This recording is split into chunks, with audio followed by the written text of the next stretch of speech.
Flat Earth Clues, Part 2, The Byrd Wall. This is part of a series of clues that can help you get your head around both the design of the flat Earth system we live in and who has been involved in the deception to hide it from you. This clue revolves around one of the most remarkable men you may have never heard of, Richard E. Byrd, and his relationship with Antarctica and the secretive missions he carried out there until his dying day. Some of you have followed the legend of Richard Byrd through the hollow Earth theory. We aren't going to be covering any hollow Earth in this video, but instead focus on the man and his involvement with the South Pole. The Reader's Digest version of Richard Byrd is as follows. Born in 1888, he became an American naval officer who specialized in feats of exploration. He was a pioneering American aviator, Medal of Honor winner, polar explorer, aircraft navigator, expedition leader in the worst environments in the world, and the youngest admiral in the history of the Navy. In addition, his list of awards takes up several pages in Wikipedia, including 3 ticker tape parades in his honor. In short, he was Indiana Jones on steroids. Some people will say that Roy Chapman Andrews was the real Indiana Jones, and you might be right. But Richard Byrd beat Indy 6 days a week and twice on Sunday.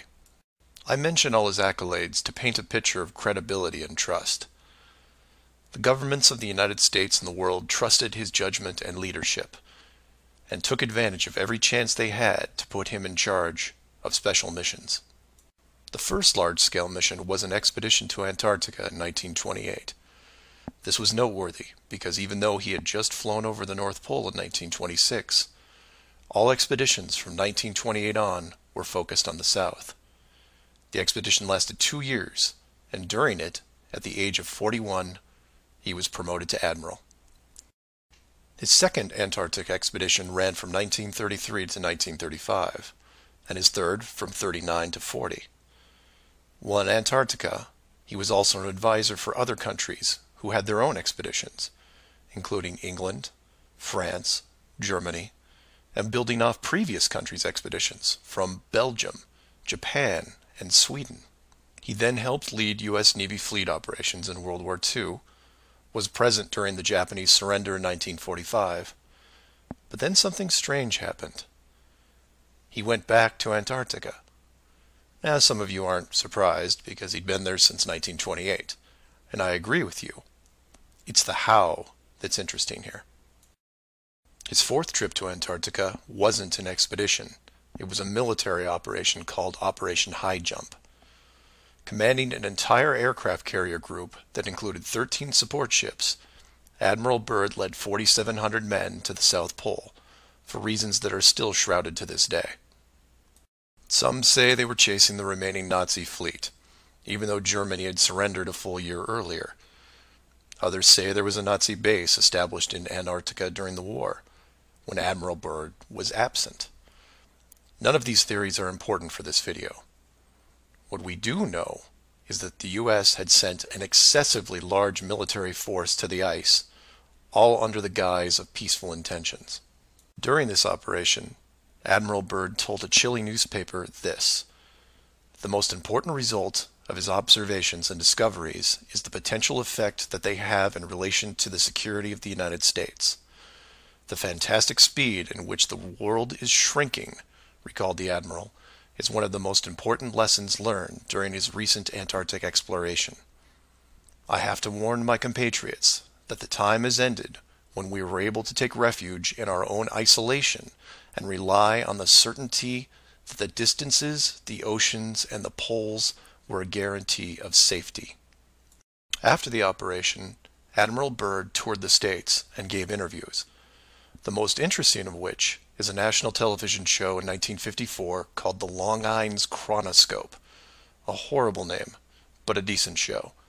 I've added a segment of it at the end of this video and linked it in the description. During this television interview, he first spoke of an area beyond the South Pole as large as the United States, which no one had set foot on yet. He then went on to say that there would probably be expeditions year after year because the U.S. government had really become interested. The interviewers then probed as to why the interest in the South, when any perceived military threat from Russia, keep in mind this was 1954, would be from the North. He went on to say that it was the most valuable and important place in the world for science. It involved the future of the nation, an untouched reservoir of untapped resources, including coal, oil, minerals, and uranium. He added that at the time of the interview, there were 7 nations currently engaged in Antarctica, including Russia, Australia, Argentina, Chile, and New Zealand. During the interview, the Admiral talked about planning the next military mission to Antarctica. It was called Operation Deep Freeze and ran from 1955 to 1956. The mission was completed, and he supposedly returned home. Now this is where you come in and say, so what? And normally I'd agree with you, except for what happened next. Nothing happened next. The missions just suddenly stopped, and that was it. No other expeditions, military or otherwise, were conducted on the continent, ever. Then a treaty was put in place banning any country from doing basically anything. The end. And if you're wondering what you're missing, it's this. Admiral Byrd goes on television, says that this massive body of land, most of which sits on a plateau 2 miles high, is rich with every resource you could ever want. Energy rich, pristine, with no indigenous population or plant life, and every country that has sent teams is ready to carve it up like a big turkey. Not to mention, there's an expanse of land larger than the United States they haven't even looked at yet. And out of the blue, everyone just calls the whole thing off? There are no environmentalists in 1959. This is land of diner food and 20-cent gas. I'm calling total BS on this one. The dollar value of the initial resources find would have fueled armies of greedy companies. So what happened? They found the edge, that's what. And the last thing they were going to do was let unsupervised companies near it, regardless of the money. Even if it was hundreds of miles away, you couldn't allow resource corporations even into a safe area, and then years down the road as they expanded, tell them, oh, sorry, you can't go beyond this point. When the companies would ask why, what would you tell them? And now the interior of Antarctica is off limits, with no revisions until the year 2041. You can take tours of the outer islands, but there is a hidden line, enforced by the military, that you will not be able to cross.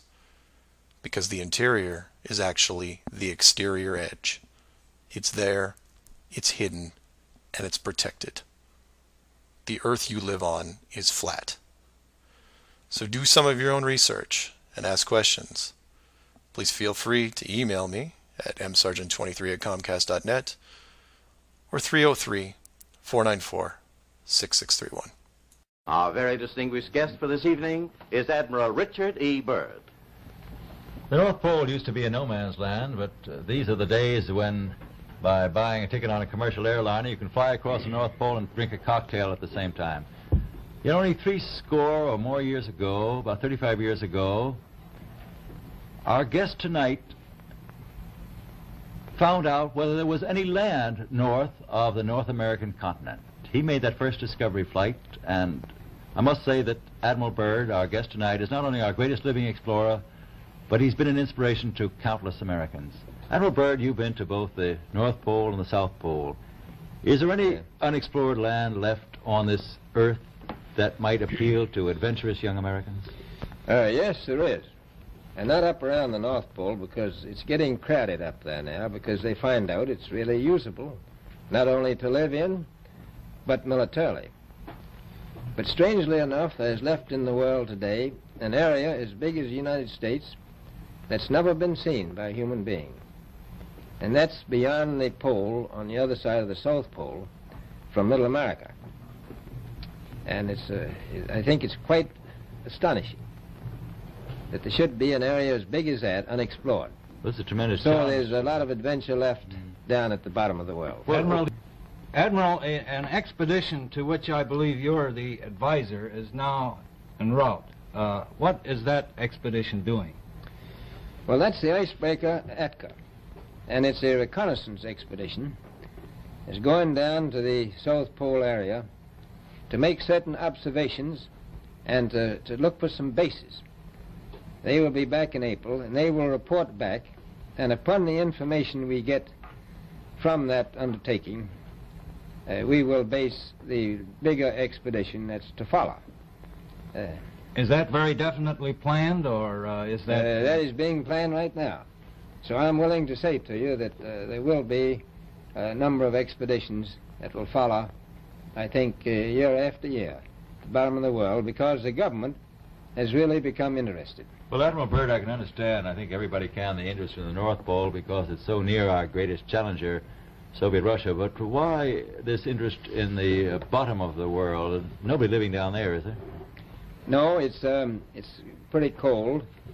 There's only one permanent resident, that's the emperor penguin. The little ones live further north. I tell you one reason they're interested. It's by far the most valuable, important place left in the world for science. That's why the scientific groups all over the nation are really interested. But more important than that, it has to do with the future of the nation, those to come after us, or even during your lifetime, because it happens to be an untouched reservoir of natural resources. And you know, as the world shrinks with an ever-increasing acceleration, far-flung places, once useless, like we thought the North Pole was, and no man's land, become very useful. The bottom of the world will be important, not only to us, but to our allies. I was going to ask you, does it have military importance? It has some, and as the world shrinks, it will continue to shrink with an ever-increasing acceleration, thus bringing these places closer. And in the future, I can see a time when it will be very, very important strategically.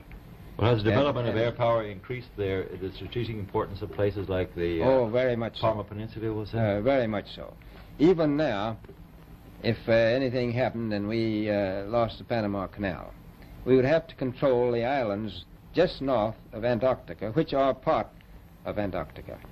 Then between there and Cape... Admiral, you speak of the resources of Antarctica. What are they? What are the natural resources there?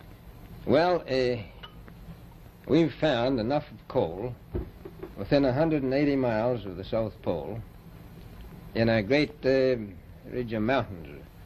It's not covered with snow, enough to supply the whole world for quite a while.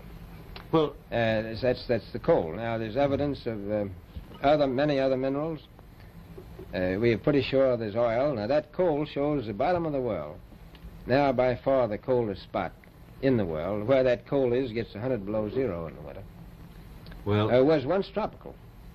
So we think there's oil there, and there's evidence, probably uranium there.